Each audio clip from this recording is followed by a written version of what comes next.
La parole est à Madame Olga Givernet pour une question à Madame la ministre de l'Enseignement supérieur, de la Recherche et de l'Innovation. Merci, Monsieur le Président.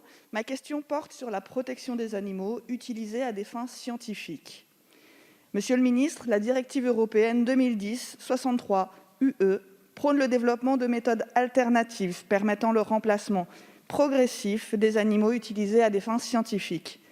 Ces dispositions ont été transposées en France par le décret 2013-118 du 1er février 2013, ainsi que par 4 arrêtés pris à la même date. Or, depuis 2013, le nombre d'animaux utilisés à des fins scientifiques et éducatives ne baisse pas. Au contraire, il est en constante augmentation. On enregistre ainsi une hausse de 47% entre 2015 et 2018.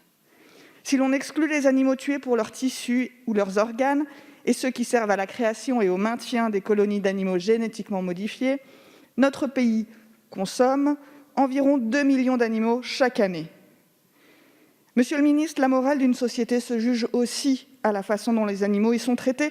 Et vous le savez, monsieur le ministre, les avancées obtenues par cette majorité pour le bien-être animal.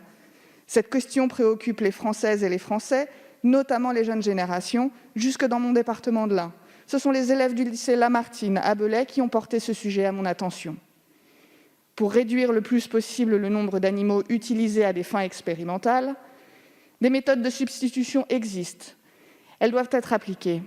En France, nous pouvons nous réjouir que l'article 48, alinéa 3 de la loi de programmation de la recherche 2021-2030 prévoit un centre scientifique dédié au principe des 3 R. Qu'est-ce que sont ces 3 R ? Le remplacement, la réduction, le raffinement, c'est-à-dire l'amélioration du bien-être des animaux utilisés. C'est un vrai progrès.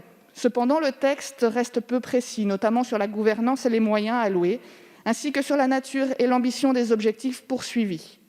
J'ai donc 2 questions. D'une part, quels moyens seront engagés pour soutenir le développement des méthodes de recherche sans animaux et promouvoir ainsi le principe des 3 R ?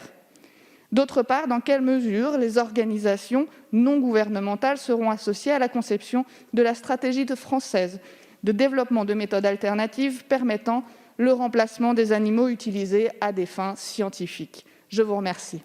Merci Madame la députée. Monsieur le secrétaire d'État.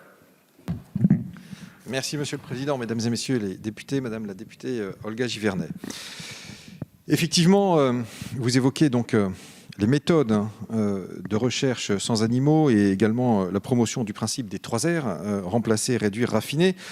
Et vous évoquez notamment les chiffres sans cesse croissants. Alors, bonne nouvelle, il y a en réalité, et on le voit depuis les toutes dernières années, une évolution désormais vers la baisse. C'est-à-dire que la courbe s'est inversée, pour prendre un vocable connu, peut-être un peu connoté, mais qui veut bien dire les choses.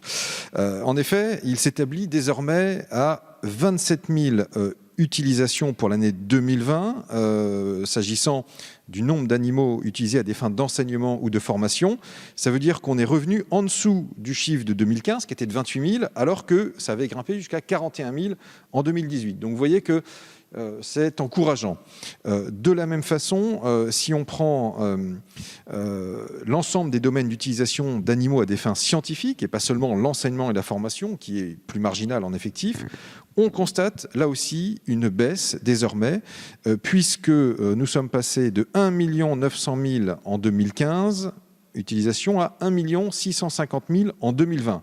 Donc je crois que cette évolution montre justement les efforts qui ont été engagés en France pour réduire le nombre d'animaux utilisés à des fins scientifiques et que ces efforts commencent à porter leurs fruits.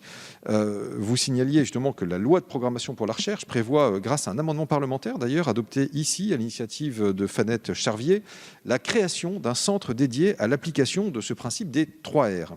Le centre a vu le jour au mois de septembre 2021 avec d'ores et déjà un premier engagement de moyens provenant d'organismes de recherche comme l'INSERM, le CNRS qui ont été mandatés pour cette création. Le travail se poursuit avec le ministère de la Recherche d'ailleurs pour parachever la feuille de route sur les missions, sur les moyens qui sont alloués au centre.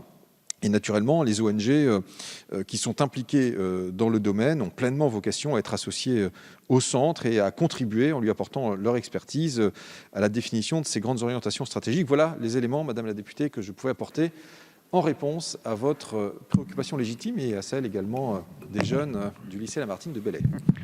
Merci, Monsieur le Ministre. Madame la députée, merci.